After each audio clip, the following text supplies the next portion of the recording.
Character is complex. And I would always challenge my students. I would say, push them to the wall. Push them to the wall. Yeah. And that's where the drama of being alive is. Can you live with yourself if you have to do something that you ordinarily would hate to do, but the circumstance makes it necessary for you? So you got person against themselves, person against person. Is that it? No. There's a third level of drama. Tell me about these relationships with characters. So if character drives drama and voice drives character, what drives voice? And this might be lesson number one of craft. So when you're writing, what are you doing to make it feel alive? Read the first sentence again, because you'll see a little registral trick there. Okay, tell me when to stop. Each child's tree has its own excellence. Stop. Richard Powers won the Pulitzer Prize for the Overstory in 2019. And I had some friends who recommended it to me. They said, wow, the writing is so alive. So I walk into a bookstore one day, I pick it up, and I start reading the sentences and the paragraphs, and I was in awe of the descriptiveness, the wonder of his writing. So that's a major part of what we talked about in this interview. But also, we spoke about the three different kinds of stories. There's people against people against themselves, and people against the environment. And he walked us through all three. And then he said, but we also need to talk about characters. I want to show you how drama, conflict, voice, and dialogue can bring a character to life. So if you're somebody who's trying to write better stories and write with more life in your own work, well, you're going to love this conversation with Richard Powers. Character is complex, and we all do this in the course of our lives. You know, our brains have adapted to try to understand the hidden motivations of other people. In fact, when you talk to evolutionary biologists, there will be some who say, we needed the big brain because we were social. You know, mammals have, by and large, solved a lot of the problems of predation, of avoiding prey, responding flexibly to change. You can get by on a lot less hardware, but what you need a lot of hardware for is keeping track of who's up and who's down, who's in and who's out, who owes your favors. That's right. That's right. So we're all novelists in our own lives. We're all saying, this guy is remembering what happened between us 20 years ago, right? And he's holding a grudge, or I haven't seen her in a long time. I wonder if she's also a little bit nostalgic about the road that we did not take. All those kinds of things that we do with each other all the time. Those are the underlying skills that we use to assemble character when we're creating stories. Who's a character in a recent novel that you still feel like you have a really intimate relationship with? Well, I'm very close to the people in Playground still. And one of the great joys of being a novelist is you get up in the morning and you say, how are they going to surprise me today? One of the great sadnesses of a novelist is you have to come to an end and you have to surrender the manuscript at some point, and it becomes this fixed thing. And yet your heart is still saying, did I do right by them? Was there something else that they wanted or needed that I didn't get to? So there's an odd way in which the character lives on in your sense of potential or prospect as you're telling stories. But the two central protagonists in this book, Todd Keene, who is a North Side Chicagoan, white, privileged, wealthy, and Rafi Young, black guy from the South Side who's coming from a very different socioeconomic stratum and whose personal history is very different than Todd's. In weird ways, I used them both as alter egos. I used them almost psychoanalytically to get to various things in my personal past that I wanted still to work through here at the age of 67. I put them in collision with each other Character leads naturally into drama in a way that we can talk about. But I let them collide. They formed a friendship that was tight, dedicated, but also highly competitive, and with a certain degree of wariness and distrust, a certain degree of ribbing and relentless crap shoveling, as males do to each other. And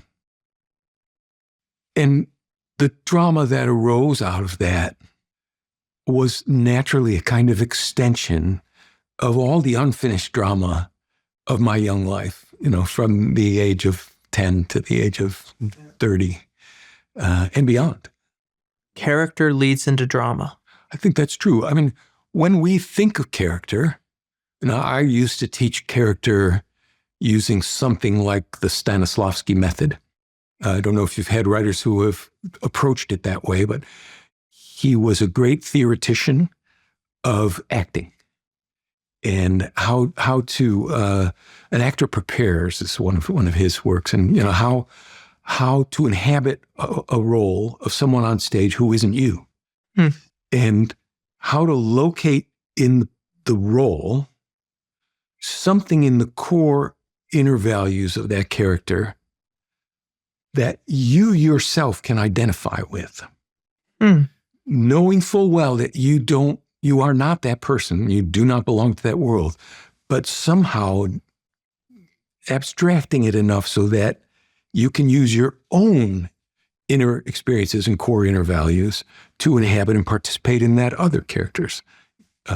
And of course, what an actor does to inhabit a role is not that different than what a novelist has to do to create a character. So make this concrete for me. I don't know why I was thinking of Nemo.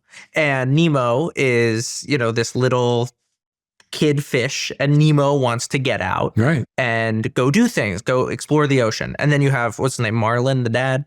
Marlin, I think is his name. Marlin is this super overprotective dad. Right. And Marlin says to him very early in the movie, he's like, "Are you sure you want to go to school today?" Because it's the first day of school. And he's trying to say, stay home, because he is this just gripping on the life of his young son. So if we take that, tell me about what you're saying through the prism of those characters. So I used to do this, and this also derives from the Stanislavski method, but I used to teach characterization as an onion. So you have on the outside of a person, I don't necessarily mean the outside in the way that they perform themselves in the world, because that's always a delicate and elaborate dance, hiding a lot of things, displaying a lot of things, negotiating a lot of things. But in terms of the psychic economy of that character, in the outer shell are the traits. And he's got a green shirt on. It's got a little insignia, nice haircut. He holds one, all the things that you can use to make a character visual and visible to the reader. Yeah. But those traits come from somewhere, right? They derive from things that are farther on in the interior of the onion. And beneath that level of surface, physical traits or behavioral traits, you might have mannerisms. Like he likes to unnerve people. Right. Whenever somebody says something, instead of saying, "All right," he'll say, "What do you mean by that?" And that mannerism of challenging or subverting or undercutting somebody. Man, there's a sensitivity of awareness that you must really have to have. And is that something that you're cultivating? I think it can be cultivated, because I don't think I ever came by any of this naturally. If you're talking about, various distribution curves of people, some of whom have very high emotional intelligence, are immediately aligned with reading other people. And then other people, the cliche is the other end of the spectrum are people who do better with machines or, or mathematical concepts or things like that. I'm probably on that side of that spectrum. But I do think we are all conversant, to some degree with finding, equivalents and analogs across the ways of knowing the world. So the next level inside of mannerisms would be what I call core inner values. And what I get this again from people who have done a lot of thinking about the creation and inhabiting of characters. So, but a value has to be something like honesty or fidelity or perseverance, right? So we're now seeing, the reason he holds his hand like that is he has a manner where he wants to set other people at ease. And underneath that manner of wanting to set people at ease is the value of complicity or attentiveness or, whatever it is. But you see how multiple values can drive the same mannerism. Mm-hmm. Multiple mannerisms can lie behind the same trait. So you have to find ways of making coherence so that the outward behavior of the person is both hiding and revealing things that they need, things that they want to preserve in the world. And I would always challenge my students. I would say, push them to the wall. Push them to the wall. Yeah. So I'd say, this guy is a good guy. He values honesty, but he also values fidelity. Now, put him in a place where he cannot have both. So now you got to make a choice. Yes. What is your core inner value? And what one will fall by the wayside when push comes to shove because you've got to choose. I mean, the scenarios are obvious. Your friend has just done something wrong. Do you go to him and say, look, man, you got to pay for that. You have to own up to that. Or do you say, I'm a good, faithful friend. I'm just going to support this guy. I'll be with you no matter what. Yeah. That's a story. In fact, that's 10,000 stories. Yeah. Right? So what I'm hearing you say is you take these two values and you take them to the extreme. You almost make somebody fight those two values internally. Yeah. What would it take? What situation or challenge would it take to force that person to have to jump ship from one and embrace the other? Now, that's drama. And that's a very specific kind of drama. It's interior drama. And in the hierarchy of drama that I learned way back in grade school, back in the day, using very sexist language, that would be called a man versus himself. Okay? And that fundamental kind of interior instability, when I go out into the tumult of the world, my sense of self has to readjust. My sense of what I think was most important to me has to change. Mm-hmm. That's the classic psychological novel. How do we cope with the differences and the dramas inside our own head? Because, look, I don't want to have to choose between honesty and fidelity. I want to have both. Well, life doesn't always let you have both. Right. And that's where the drama of being alive is. Can you live with yourself if you have to do something that you ordinarily would hate to do, but the circumstance makes it necessary for you? Yes. Now, I'm doing that, and David's doing that too. And here we are sitting in the same room, right? And you need something from me, and I need something from you, right? You have core inner value that's very different than my core inner value. So November's coming up. Let's say, for point of argument, that my core inner value is equality, and your core inner value is freedom. And now we have to go to the election box and we have to vote for one candidate. Mm-hmm. I can't believe who you're voting for. You see what I'm saying? Now we have interpersonal drama. Now we have the sociological novel or the political novel where I can make you completely sympathetic to the reader. Mm-hmm. And I can make myself completely sympathetic to the reader. But now the reader's watching two people collide in a way where the reader has to say who's right. The author doesn't necessarily have to say who's right, but the reader has to say, if that were me, which would I do? Oh, how would I jump? I got to jump. Got to put a vote in the ballot box. So you got person against themselves, person against person. Right. Is that it? No. There's a third level of drama, which is that human beings want to have a certain story in the world. They want to have a project. They want to have, they have a conception of what a good life is and how we can best go about doing that on this earth. The rest of the world, and it is a very large rest of the world, a very big, comprehensive, and interconnected living planet, might be hostile to that idea of what it is that we want most. It might be at best indifferent to it, or it might be very sympathetic to it. But there is a battle between humans in the aggregate and a world of which humans are only a very tiny part. Mm-hmm. And that level you would call man against the elements or man against life. So you have the psychological component of all stories. You have the sociological or political element of all stories, but you also have this environmental or metaphysical element to all stories. Mm-hmm. Now,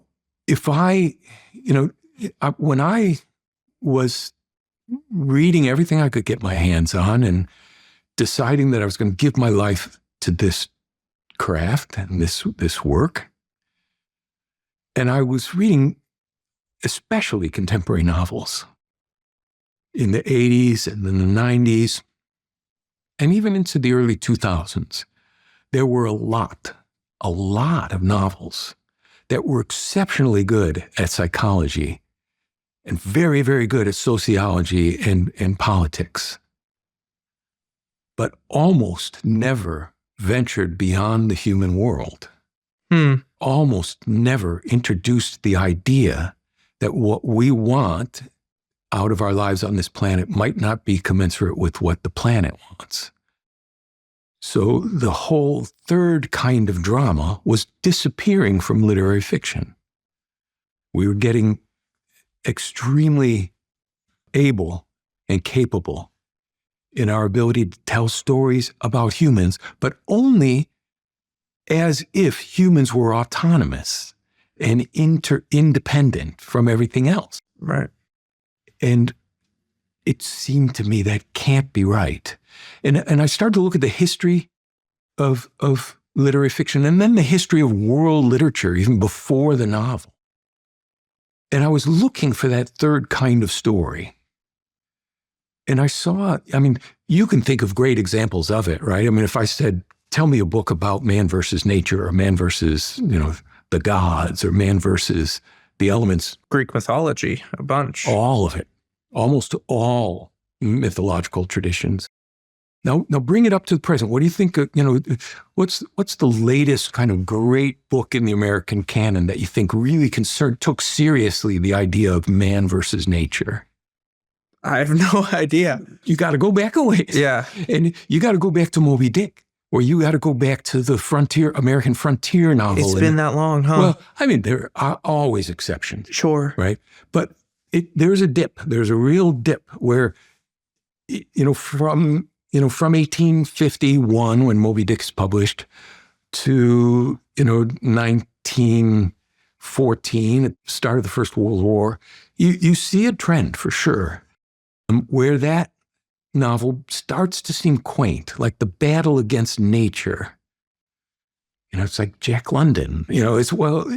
Why doesn't it seem literary to us? Because I think the practitioners of storytelling were under the mistaken impression that man had defeated nature, that human beings had won that drama.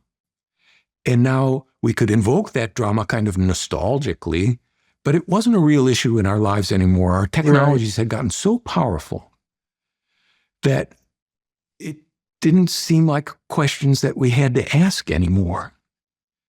Now, what happens in the last couple decades is there's a growing awareness that we didn't win that war. In fact, we're losing that war.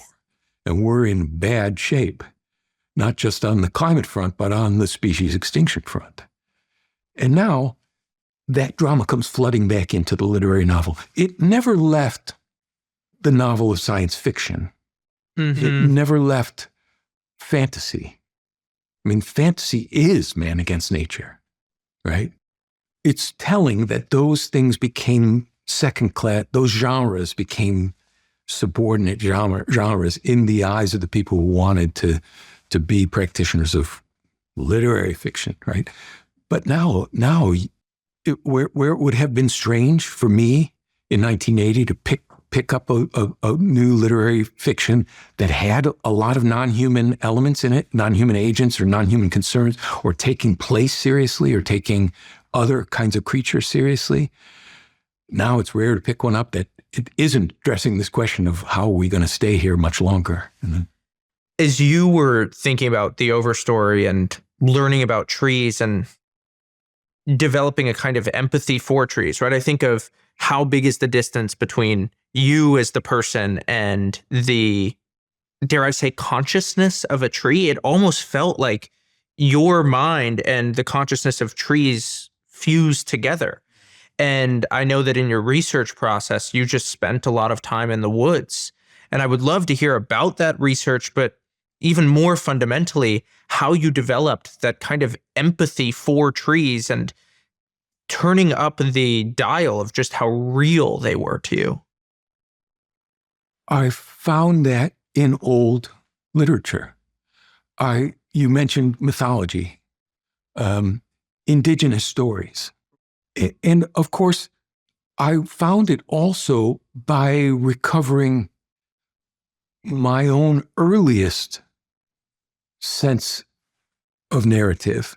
So, I've often said that young children are animists, or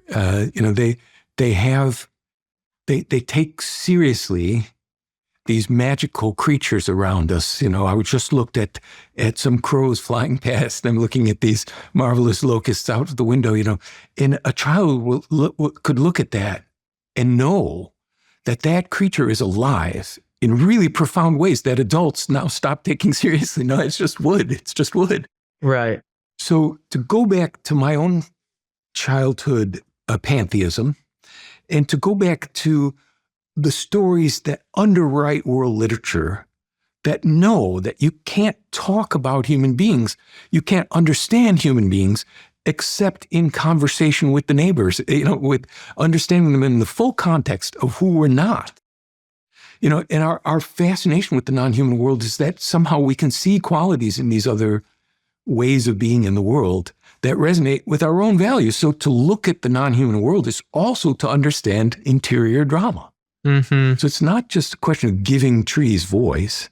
It's a question of remembering those voices inside human beings that were suppressed by this cultural colonialism that said, no, don't, pay no attention to the world behind the curtain. It's just us.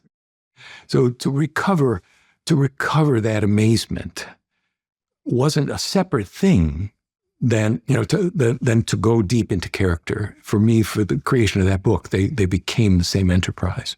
Well, what's wild about the Overstory is how articulate you are about trees. Let me just read this. We found that trees could communicate over the air and through their roots. Common sense hooted us down. We found that trees take care of each other. Collective science dismissed the ideas. Outsiders discovered how seeds remember the seasons of their childhood and set buds accordingly. Outsiders discovered that trees sense the presence of other nearby life, that a tree learns to save water, that trees feed their young and synchronize their masts, and bank resources and warm kin and send out signals to wasps to come and save them from attacks. I mean, Richard, for somebody who didn't know a lot about trees before he started writing this book, to then getting to a place where you could see that, feel that, put that into language, and then do it lyrically and poetically, it's just astonishing. And I just need to understand how you did that. Well, my whole project from the beginning has been driven forward by these ways of knowing the world that we think are incompatible or inimical, opposite, or in opposition to each other. The way of knowing the world through empiricism and science, and the way of knowing the world through intuition and the spirit. I think the greatest science writers know that these aren't really combating programs, that they actually are commensal, that they actually depend on one another. So in the passage that you read, this character, Patricia Westerford, she's an outsider. And she's not afraid to anthropomorphize, which drives a lot of scientists nuts even now, although there are interesting ways in which that attitude is changing because it has prevented us from seeing certain things about the world beyond us. But she uses a vocabulary that's very lyrical and very poetic, very spiritual. But every claim that she makes in that catalog that you read has some kind of empirical backing in peer-reviewed journal articles that I researched when I was reading the book. So to me, that's going to be our salvation. We have to know the world the way a scientist knows the world, and we have to know the world the way an animist or pantheist child knows the world. And if we can get those both going in our individual selves and in our culture as a whole, we might have a shot of sticking around for a while. And I think that this is, so I didn't grow up liking novels very much. I didn't read novels.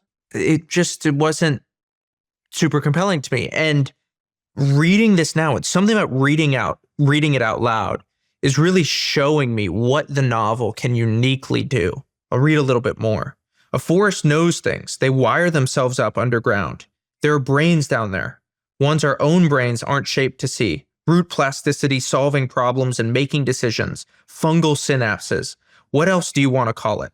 Link enough trees together and a forest grows aware. And I mean, it almost brings tears to my eyes. And what it's doing is that language is giving life to something that I've seen 10,000 times. And like you were saying earlier, you just become an adult. You're like, it's just a chunk of wood and some leaves. They fall every autumn, whatever. And you're giving them life and vitality again through the language. And that's the great grace of the form, the novel form. You could have come across those facts in a very well done popularization of the new forestry and all the discoveries about symbiotic relationships in a forest that have come out of the last several decades. And you could have grasped them intellectually. But I think, as psychologists know, the apprehension of fact and a shift in values are not the same thing, and that we can be seduced much more by emotion and affect and feeling than we can by statistics and graphs and arguments. In fact, the word emotion is interesting etymologically. So it means to move, to move someone, a movere, right? To move through something, and this has been verified again in so many laboratories using so many experiments. But the smallest appeal to affect and to identification can make people do things, that argument cannot. Mm-hmm. And there's odd experiments that, that make you wonder how fragile and labile mankind is. They'll have subjects reading 2 different texts or 3 different texts, with control text, and a text about, a story about someone who does something good for someone else. And ostensibly the experiment is about comprehension. So someone reads some data and someone reads a control neutral narrative that has no bearing on, the question of emotion. And someone reads a fictional passage that has the potential to move you, to break your heart, to make you cry a little bit. And the ostensible experiment is we want to test your reading comprehension. Please answer the following questions. So all three groups answer the following questions. And when you're done answering the questions, please take your exams down the hall and deposit them at this door. And meanwhile, a Confederate is walking down the hall in the other direction, and they dump their pencils on the ground as if by accident. They've got a bunch of, they're carrying a bunch of goods and they make a mess. The group that has read the story is far more likely to stop and help the person who just dumped their goods all over the hallway. And it doesn't really have that much to do with, with the temperaments of the individuals in that group. They've all been baseline shifted for a moment anyway, to be more empathetic, to identify more with this person who's now in a moment of suffering. Right. And that's what fiction does. It invites identification. It invites you to say, who would I be if I weren't myself but that guy? And simply the act of doing that increases your desire to be connected, to be empathetic, to be helpful to another person. Hey, I want to tell you about a new site that I built called Writing Examples. We take writers like Steinbeck, Orwell, Seinfeld, and break down what makes their writing so good. If that sounds like it's kind of your thing, well, go to writingexamples.com. And if you go there, you enter your email, I'll send you my 3 favorite editions right away. All right, back to the episode. As I was reading that, I really felt how attentive you are to rhythm and pacing and language and the different hues of a paragraph. And I'm curious how you think about sentences and in order to create that effect in the reader. Yeah, so when you think about a good book, a good novel, there are a lot of dogs pulling the sled. There are a lot of horses in harness. And some of the concerns of crafting a novel are what I would call low level or very, very granular. Diction, register, syntax. And then, you work up to the kinds of things that you're talking about, sentence level, pace and cadence. And then the scene grows out of that. And how long should the scene be, and what is the flow and the shape of the scene, and what is the tempo of the scene? And those emerge out of the layers underneath. So you have a language as one way of, as one of the dogs in the pulling the sled, and you have drama, and you have character, and you have form, and you have structure, and different readers attach themselves more happily or more easily to different elements of fiction. Right. People can come right out and say, I'm a character guy, I just want to see if these people feel robust and vital and three-dimensional, and the story, yeah, I'll read for plot, but it's basically, do I know this person? Can I recognize myself in this person? And there were other people, and for a long time, I was in this category. I didn't care about characterization. I didn't care about plot. I didn't care. I just wanted beautiful language. That's how I am. Isn't that funny? Yeah. And, because identification with character is the dominant way of consuming a novel now in this culture at this moment, people can look at us and cite that fact as if it's a little freakish or a little offbeat. I like that and descriptiveness. Yeah, because setting a scene, Yeah.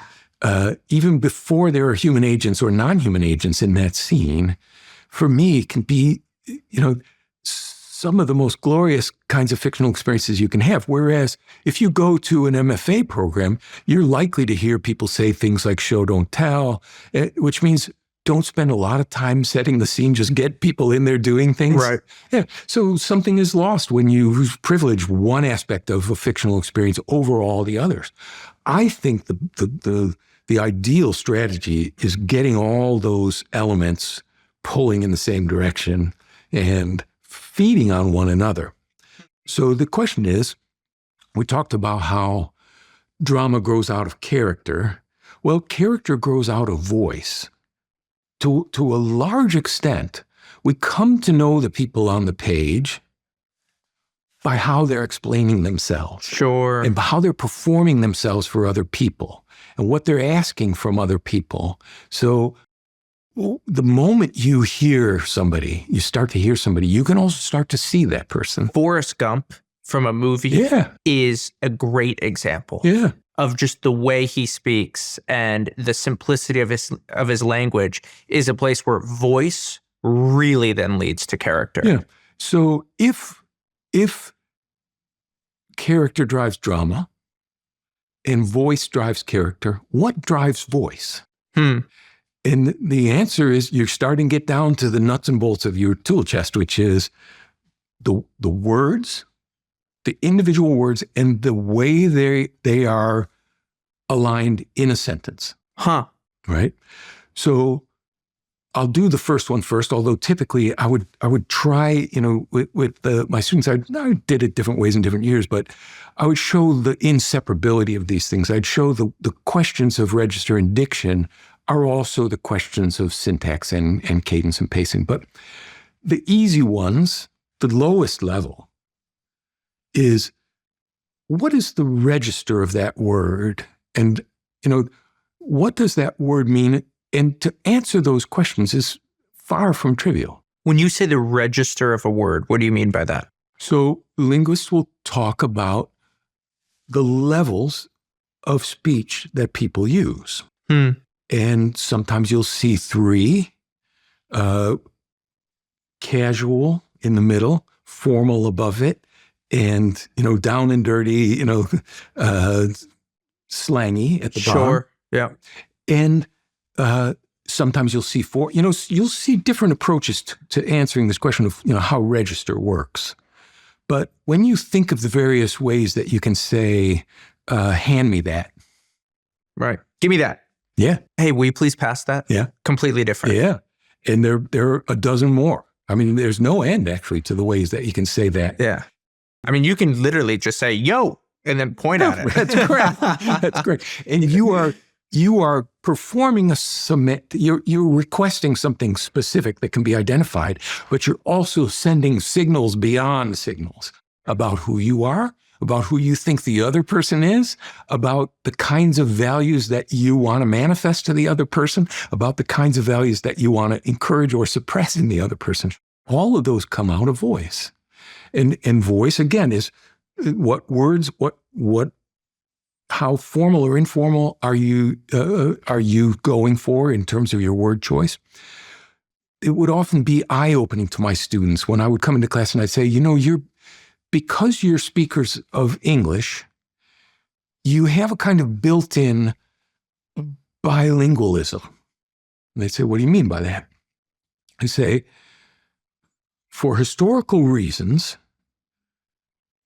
you have the possibility of drawing on 2 completely different histories and origins of words in order to create registral and color effects. Are you talking about Latin and Anglo-Saxon? Yeah, absolutely. So if you say I live in a mansion, right? Or if you say I live in a house, why does one sound more expensive than the other? Right. I mean, back all the way at the beginning, they were the same thing. Maison and, our English house were the same things. But, because the Normans came over to England and conquered the local English people and set themselves up in court, the Latinate through French words got a higher socioeconomic register. Right. And so immediately the words you use talk about your class. Yep. And when my students would make this realization, it was like, wow, I've got some power that I didn't have before. Maybe I could hear it in my ear when somebody's being snooty or somebody's trying to establish their street cred. But now that I know the actual rules for making that work, my ear becomes better, right? And the difference between freedom and liberty Mm-hmm. becomes more audible, Right. right? So that's the word level considerations for voice. The other consideration is the sentence level. So, and I would try to teach this. It's a very complicated question because English grammar is not trivial, but it's immensely flexible. And you can create all kinds of different palette effects and color effects by using the flexible syntax and grammar of English. But I would say, how can I teach to my students where they don't have to go back to this subject that they hated when they were in 6th grade, but they could get the meat and potatoes of it? And I was thinking, can I do 80% of the work with 80% of the effect with 20% of the grammar? Sure. And so I boiled it down to saying, think about sentences as belonging basically to one of 3 classes. So the heart and soul of a sentence, call it a predication, is the main subject and the main verb. Every sentence has these. Now, you might have an implied main subject and maybe an imperative verb where, give me that would be an example, right? Give, the predication is you, give me that. Mm-hmm. So the subject drops away and you just have the command. But every sentence is built around that kernel. If you can find on the page or in your ear that kernel, then you can build the sentence in the way that allows the sentence to recreate emotionally, prosodically, the mental state that the speaker is in or that the narrator wants you to be in that the sentence starts to participate in the affect of the thing that it's describing, right? So if I start with my predication and I put in a lot of other modifiers, that creates a certain kind of syntax. Mm-hmm. He pointed the gun at his friend, right? There's a kind of front-loaded shock to that, right? Yep. Or the gun exploded and a whiff of smoke exited the barrel. These are clauses that have the action up front. The main subject and main verb get delivered like that, and then we see the consequences of those things. Now, that's a very different thing than delaying the predication after a lot of modifiers. So if you want to put the reader into an entirely opposite mental state, you could say, way back across the yard, near the fence, where a tiny brook ran along an old hedgerow, she hid, right? Mm.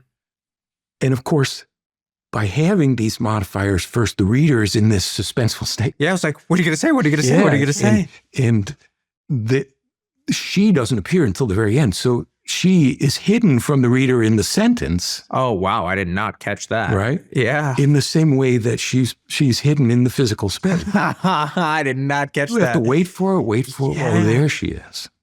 Right? Now, the third way would be to split that predication down the middle and basically start with your subject and put a bunch of stuff in the middle and then a verb,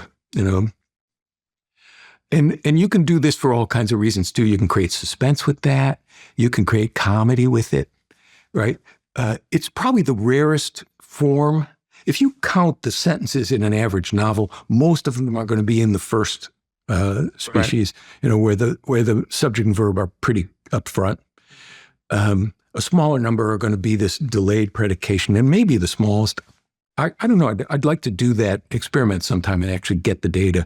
But my intuition is that splitting the predication is the rarest, but it has a very powerful, and not only the effect in itself can create these different forms of delay or suspense or intrigue, but using it inside a paragraph when you've just had 3 sentences of trailing sentence in a row. Yep. Suddenly stopping and changing it up is like a key change in music or going to a different chord. Right.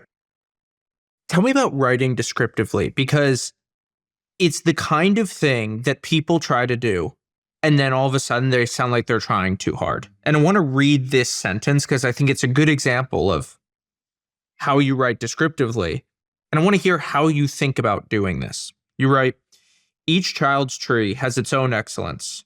The ash, diamond-shaped bark, the walnuts, long compound leaves, the maples, shower of helicopters, the vase-like spread of elm, the ironwoods, fluted muscle. And what's cool about that is I can see it. I can see it. I can see it. I can see it. You're almost cutting between different scenes. But I find that whenever I try to do that, the writing just sounds overdone. It's like, David, why are you trying so hard? Well, it's okay. It's okay to try hard because you always have an edit where you can make it look more effortless. And, to push yourself in composition and say, let me make a note to myself about the kinds of effects that I'm going after. Maybe they're too obvious. Maybe they're too blocked out. But at least now what effects it is that you're after. So think about that first draft as a note to yourself about the psychic state that you want your sentence, your descriptions to participate in. Now, when you go back, you can hide your footwork. And you can make it more elegant. You can take out the notes that are a bit too loud or that announce too clearly what your intentions are. But in that passage, one of the tricks is that the idea in that passage is to make each species of tree vivid and distinct, to give them characteristics that are different from all the other trees. But to do it, I'm introducing. It's almost like going back to Patricia Westerford and saying, there's subtle little elements of anthropomorphism in that sentence or pantheism or animism in those descriptions. The ironwood's fluted muscle. Yeah. And now it's like that trunk that's so visually distinct in that tree now becomes like a weightlifter. You see it flexing and you can see the sinews. So it's a subtle invitation to elicit the animism in the reader. Oh yeah, I've looked at a tree and I've thought that tree is evil or that tree is shy or that, all these projected emotions. Majestic. Right. Yeah. Yeah. But read the first sentence again because you'll see a little registral trick there too. Okay, tell me when to stop.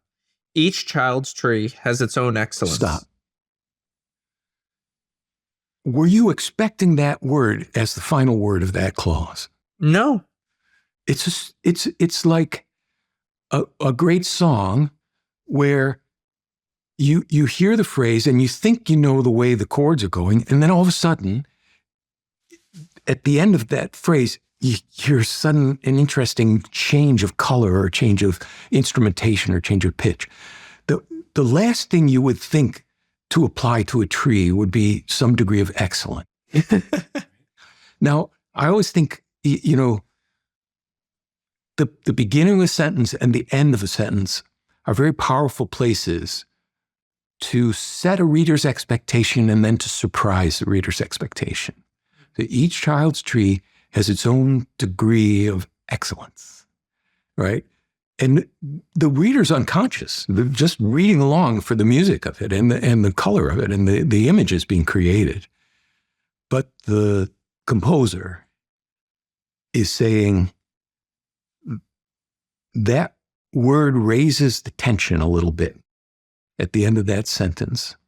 And it's not the one that as we read along, we're constantly saying, what's coming next? What's coming next? We're like an AI. Right. What's the next most likely word? We're like a large language model. Mm-hmm. We have a model of the world. And as I add each new word to this sentence, you are deciding which way I'm going to go. Spin. Right. Exactly.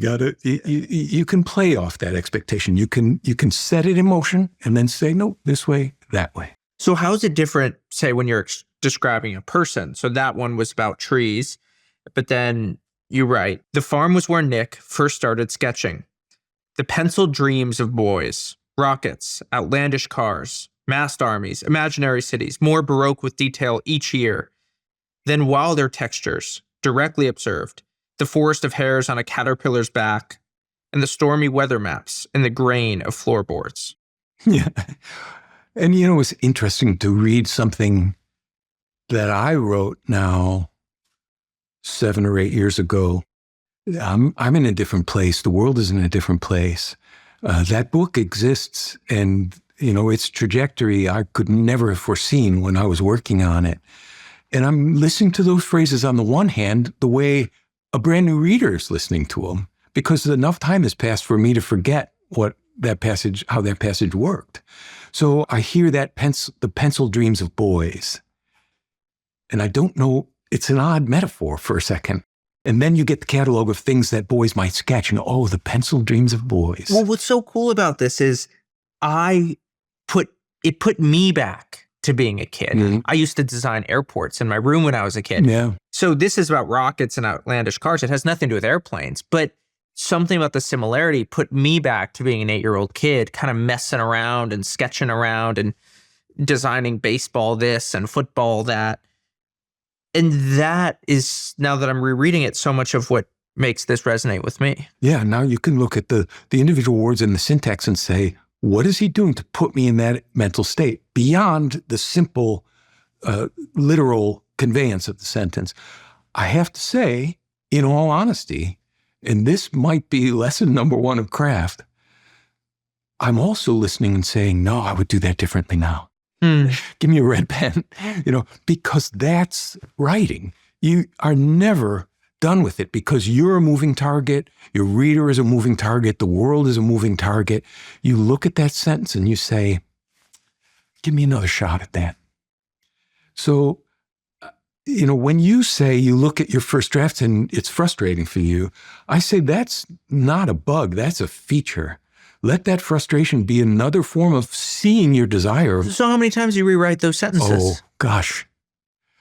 Now with word processing, it's hard to say 12. Right. Or 14. It's just continuous. It just keeps happening. Never ends. You wake up the next day and you're reworking the previous day's material. And then you get to the end of the weekend, you've got a chapter and you read and you rework the chapter again. And then the whole book is finished. And now you say it's time to go do a second draft. Well, that second draft is actually now, depending on the various passages, might have been drafted a dozen times or more. And then you send it off to your first readers and they say, it got a little slow for me from 140 to 200, And now you say, well, how do I pick the pace up? And you go back and you draft it again.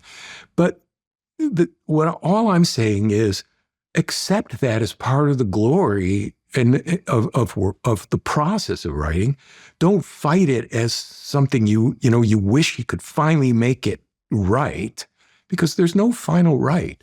I take this book that was published yesterday, I go behind the podium tonight, I start reading from it. I want to change it. Wow. When you get frustrated, when you're writing and you're agitated or tense because you're not getting something right, what is the nature of the things that aren't quite right for you? Oh, they could be anything. It could be deafness, or deafness. Yeah, like I don't know what this person's trying to say or how they should be trying to say it. It could be a dramatic problem. Oh my God, I just realized that I've been counting on these two characters to be disagreeing about this matter, but now that I see them both in context, I'm not sure they would be. So you're constantly having to course correct. You're constantly having to discover the things that your unconscious knew. Sometimes you can't discover it. So the ways of going wrong are infinite, and the ways of going right are not final. So ride it. It's so definitely like surfing. Mm. For me, the craft tip here is relax, forgive yourself, know, because it always comes around to something more satisfying, that all you need to do is let it breathe a little bit. Mm-hmm. Go out, take a hike, stand in front of a tree, breathe the air, drink the drink. Relax the perfectionism that says, I need to get this in a perfect final state. Let it be process. I want to talk about introductions, just how you think about where these books begin. For Overstory, you write, first, there was nothing. Then, there was everything. For Playground, before the earth, before the moon, before the stars, before the sun, before the sky, even before the sea, there was only time and Taaroa. Why do you choose those? How do you think about that? You're revealing something that I probably had never consciously articulated about what I like in beginnings. But I see it clearly in both of these. I want to situate my stories in a mythological framework. Yes. But I also, I'm imitating a certain kind of cinematography too. Like great films that start with a really distant, wide establishing shot. Yep. And then, go to a mid shot and then go to a close. That in my ear, I want to say, here is the size of the canvas. Now we're going to explore this, but don't forget that the canvas is all the way out here. So if that opening can be kind of cosmic, then you earn the right to tell a local story and let it germinate and grow into the larger frame that you've set for the story. But I'll tell you, I love opening lines. I love looking at the books that I love and seeing how sometimes the entire book is contained in the microcosm of the first sentence or paragraph. All the conflicts, all the dramas, all the characterization, are hinted at in a way that the reader can't possibly see or anticipate. I mean, Romeo and Juliet, two houses, both alike in dignity, in fair Verona, where we lay our scene. You get, just right at the beginning of that, Yeah. Two people, they're very similar, but stuff's about to happen. Right. It was the best of times. It was the worst of times. Yep. All these lines that have become so classic because after the fact, retrospectively, we realize that's the story in a nutshell. But, I search and I throw them out. I start again. I start somewhere else. And it's all good. It's all discovery. The Overstory line, first there was nothing, then there was everything. If you're not sympathetic, you could say that's kind of philosophical mumbo jumbo. So the Gospel of John works a little bit like that. It could be a little bit of a mystification. What in the beginning was the Word, and the Word was with God, and the Word was God. And these sort of linguistic play with the metaphysics of what's being expressed. Well, that line actually comes from one of the last sentences that a dear friend of mine and a brilliant American poet said on her deathbed. And as she was drifting in and out of consciousness, and, her loved ones were standing by and she would talk and they would lean in. And what is she saying? She said something, they couldn't hear her and they leaned in. She said, first there was nothing. Then there was everything. And I thought, what a better way to memorialize the life and work of this friend than to take that and promote it to the start of this book. If I remember correctly, you wanted to be a poet, or you were very interested in poetry early on? I still want to be a poet. You still want to be a poet? When I grow up. Yeah, I may end up that way. I don't know. Yeah. But that's the place where those of us who love language first can focus on that as the primary pursuit. There's also drama in poetry. There's voice and there's characterization. There's structure for sure and form. We didn't even get to how drama generates form and structure. But in poetry, you see, most of your job is to create visceral sensation through the musicality of your words. I mean, there are a lot of other jobs that poets do. And of course, poetry itself is a moving target and historically has been interested in different things at different times. And, what's considered the central preoccupation of poetry has changed so much, even in the course of my lifetime. But how does drama create form? Yeah. So we've seen these three kinds of collisions. And in any collision, what you're talking about, the primary variable is tension. Mm-hmm. In a collision, you go from a low tension state to a high tension state, right? And then you can relax that tension as the drama is resolved. And then it starts up again somewhere else and the tension goes. So you are dialing in and out of something that most of us can read intuitively as the stakes, right? And what we call tension is the realization on the part of the protagonists that the stakes are going up. Now, when you think of form as trying to address the potentials and the problems of tension, now you're thinking, what does a writer want to do from page 1 to page 400 to manipulate the tension in the reader? And of course, it's going up and down all the time, depending on the drama of individual scenes. But we have the ability to tell stories, this weird adaptation that the human brain has for creating imaginary spaces and saying, what if this guy said this to this guy, right? We know that when we tell even the simplest stories, there's a kind of structure that makes sense with regard to tension, and there's a kind of structure that doesn't make sense. If I said, once upon a time, there was a prince, and the prince rode out on his steed, and he killed the most challenging dragon in the country. And then the next year, the prince rode out on his horse, and he killed a dragon that was somewhat challenging.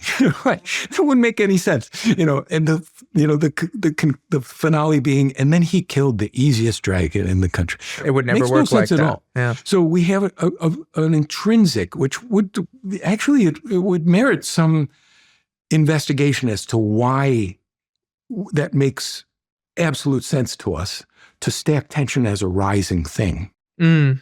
To think about that as a physiological thing, as part of this, adaptive power that we have to intrigue other people with story. But a simple rising action isn't really the most satisfying kind of story anyway, especially for long form, right? So, you have to sculpt that tension graph in a way that does justice to your characters, does justice to your readers' expectations, and keeps your readers intrigued. Because, there's a certain kind of tension in just wanting to know what happens next. There's a certain kind of tension in knowing that there are mysteries early on in a story that you can't explain. And so there's that reverse anticipation of knowing that eventually you're going to get an explanation of something that right now is completely mysterious to you. Right. So I would teach the tension graph as having 4 parts.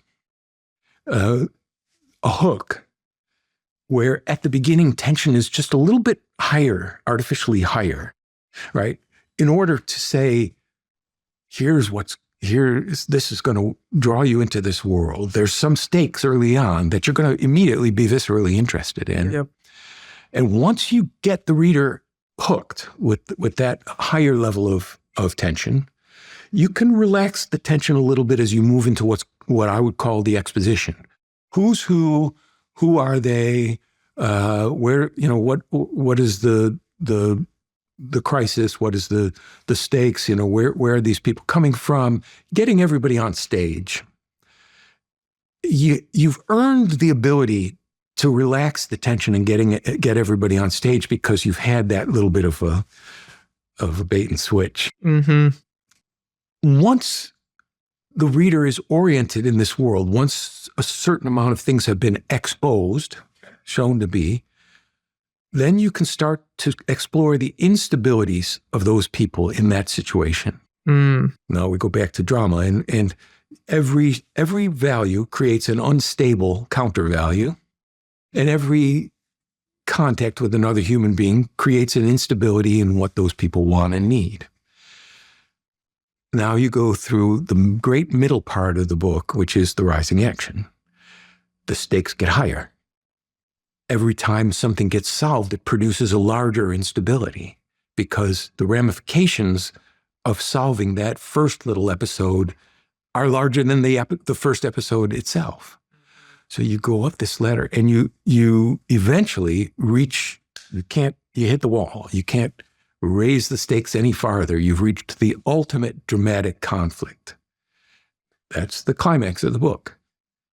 Now, typically, we don't save that for the last page of the book. We have this follow-on that says, okay, now that you've seen the final jumps that everybody's made, now that you've seen what everybody has chosen as their core inner value and seen the way that they have to now live with the consequences of their choices, you release that back into the world. We use a French word for this in narratology, the denouement, which we think of as the revelation or the consequences, but it literally means the untying. So you've been wrenching the knot tighter and tighter and tighter. You get to the climax, it blows apart. And now what happens in the world suggests anyway the trajectory of these people who have gone through fire and now are different than they were before. In what ways are they different? In what ways will the world that they live in be different? We need enough of that to know what the final consequences of that climax would be. Have you picked up any similar tools for writing dialogue? Because dialogue is a representation of how people actually speak, but it's far more efficient, dare I say, than actual human conversation. It's highly stylized. I mean, if you were to sit on the back of a bus here in the city and just transcribe the way that people talk to each other and try to pass that off on the page, you could make the claim, this is the most realistic dialogue you'll ever hear. It'd be terrible. It would be chaotic and incoherent, and that we depend on certain conventions, and when we say real or vivid, we're not actually talking about empirically accurate. We're talking about the recognition of certain narrative expectations that we've learned from the kinds of fiction that are viable in our culture right now. Conventional dialogue, realistic dialogue, is the dialogue that knows how to manipulate the conventional expectations that have been established for dialogue at this moment. And you don't have to go back very far to start leaving your comfort zone in dialogue. If you're every day, if you're cutting your IT and you're just living on fiction that's been written in the last 10 years and you're shaping your ear on those conventions, and you go back 20 years or 40 years or 100 years, you might say, people don't talk like that.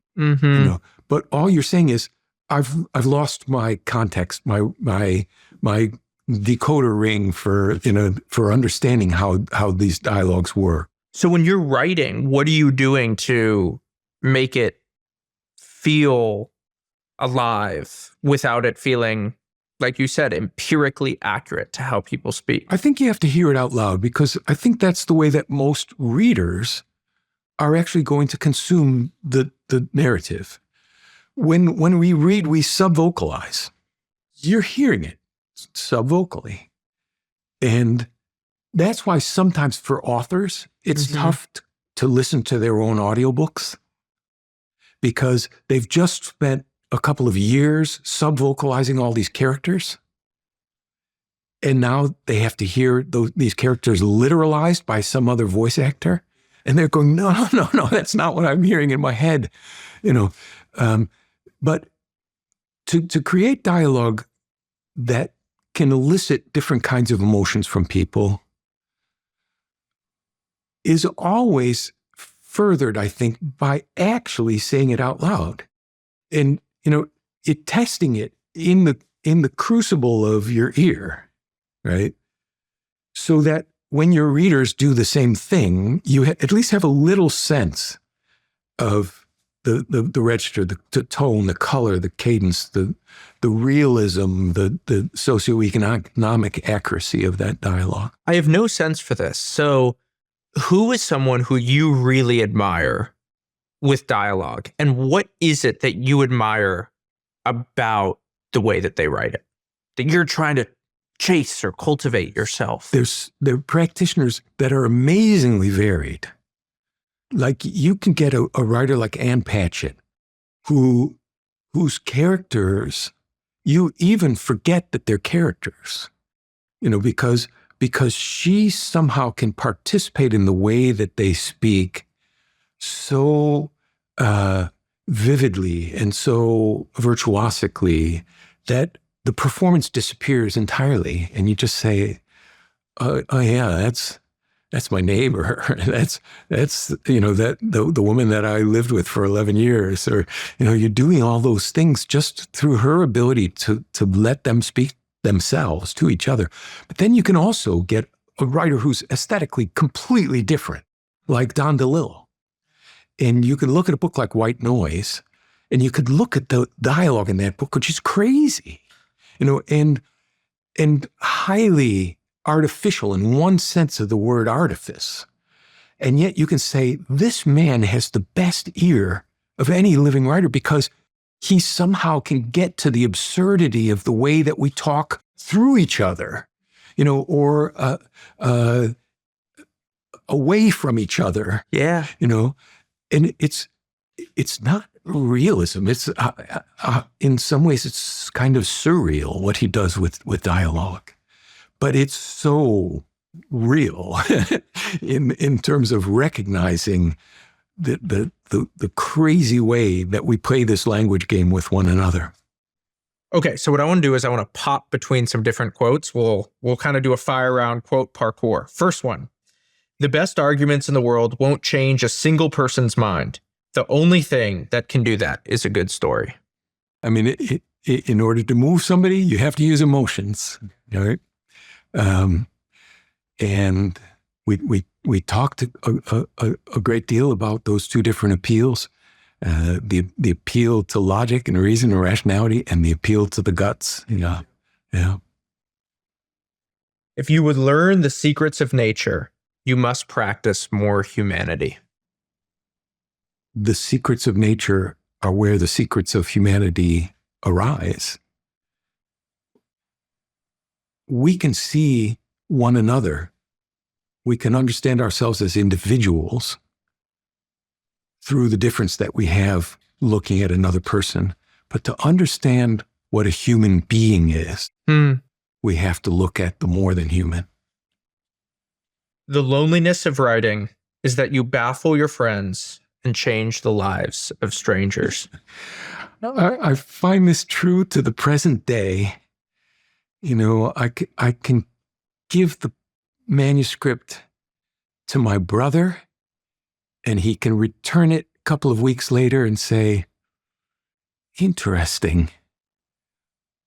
And yet I can turn my phone on this morning and get an email saying, you don't know me, but I'm studying forestry now because of you. What sense does that make? That's just crazy. Yeah. When you're sure of what you're looking at, look harder. Yeah. Yeah, because when you're sure, you're not moving. And reality is always moving, right? If you've arrived at a definitive, irrefutable point of view, it's because your point of view is stationary. And that's not going to help you survive in a world where all points of view are constantly moving. Interesting. When I read that, what I was thinking about was, I was just thinking of the Overstory, and I was thinking of the infinite number of things that nature will reveal to you if you sit and you stop and you look and look and look. Yeah. Attention is the most profound source of meaning that we can have. And before I wrote Overstory, I had a path that I would walk from my house to my office, and it looked something like this: tree, tree, tree, tree. And as I started to write Overstory, that path started to look like this: red oak, maple, hornbeam. And then as I got deeper into Overstory, it was, oh, this guy. It's not a red oak, it's this guy. And he's doing something that I've not seen in the other red oaks in the neighborhood, right? So the granularity, the particularity, the pleasure of the world depends on slowing down and looking harder. Yeah. We have this sense that structure is inimical to emotion, or that systems are inimical to individuals. That a book can either be a heart book or a head book. And my desire, of course, is to write something that's like us, namely an all-in-one. And I like this idea that you're getting at, which is that there can be novels of thinking, novels of feeling, novels of character, novels of ideas. And this is one of the major themes of this conversation, is the fusion of maybe even the right side and the left side of the brain in the work that you're trying to do. The sled is only going to move when all the dogs are in harness and they're all pulling in the same direction. But that's the craft of writing, to find a way in which all those different approaches, and it's far more than just head and heart. I mean, there are 300 regions of the brain, right? So what you want to do is get all the elements in your repertoire chosen in such a way that they're supporting one another. Right. That the levels are emerging from the decisions that you've made at the levels lower down, and they're all in harness, and in harmony. I want to end by hearing about some of the time that you've spent writing in solitude. When you wrote Plowing in the Dark, you said, I even wish that I could have gone into a sensory deprivation tank. And it seems that solitude has been a major asset and strategy over your career. I agree with that, but I think I have to expand the formulation just a little bit. Moving in and out of solitude has been the strategy. Right? My composition process and certain amount of my revision needs to remove the overwhelming stimulus of the world in order to be able to create a richness in my own imagination. So I write lying in bed. I'll pull the covers up. I'll dictate, or I'll use a pen. I'll turn the light out and do it in the dark. I'll look up at the bare ceiling as a way of repurposing all my sensory apparatus that would ordinarily be taken up with, the amazing stimulus of the world, and now just going back in tranquility and recollecting places that I've been, things that I've known, crises that I've survived. So that requires solitude. But if you stay solitary, you're going to spin out of orbit eventually, both literally and artistically, because you won't have the world to test the products of your solitude against. So you start to make a character, you start to create a scene, and you need that sensory deprivation to get going and to get traction. But now it's gained enough complexity and momentum on its own. What you want to know now is it true? Does it resonate? And to do that, you got to give up your solitude. You got to go back down into the maelstrom.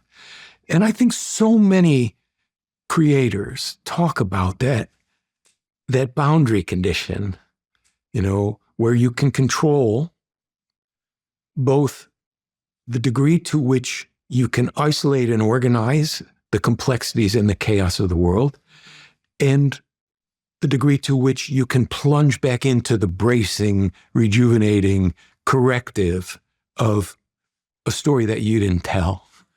Yeah. And you have to play the one off the other.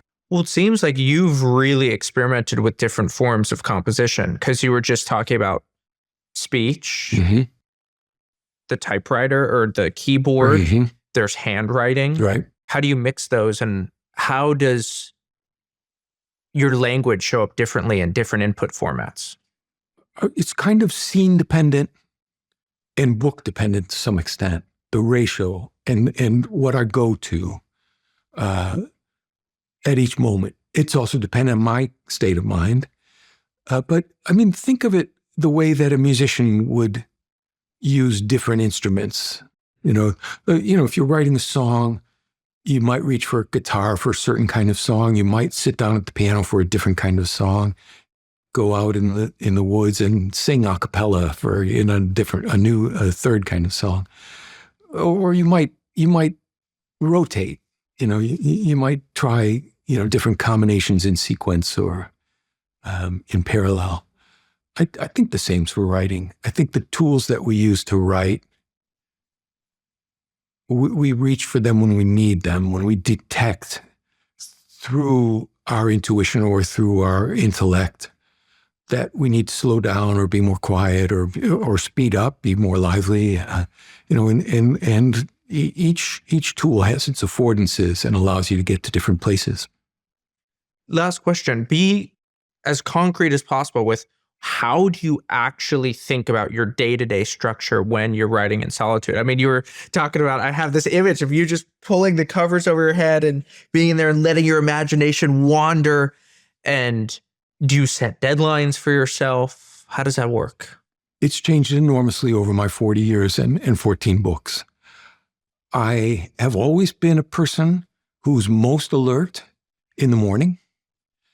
And I always, for maybe the first 25, 30 years of my life, knew that I was going to get best results if I had breakfast, if I minimized my interaction with the world, resisted the attempt to, the desire to read yesterday's news or to check my feeds, and simply get to work while my brain was freshest, and to stay there until I had 1,000 words. That was the discipline. That was what shaped the day. I thought my job was getting 1,000 words out every day. It worked well for a long, long time. Something happened. I became a different kind of writer. I can point to the moment where it started, and I can point to the moment where it started to accelerate. But basically, I now no longer see my day, my primary job as getting 1,000 words. I see my primary job as being in the world, the living world. So the first thing I will do in the morning is check the weather report and the calendar and ask myself, what's going on out there, at what elevation, and where's the show, and where can I learn something? And that's my primary accountability now, to see myself through the non-human world, to remember all of my experiences of my life through having this extended final chapter of meditation and presence.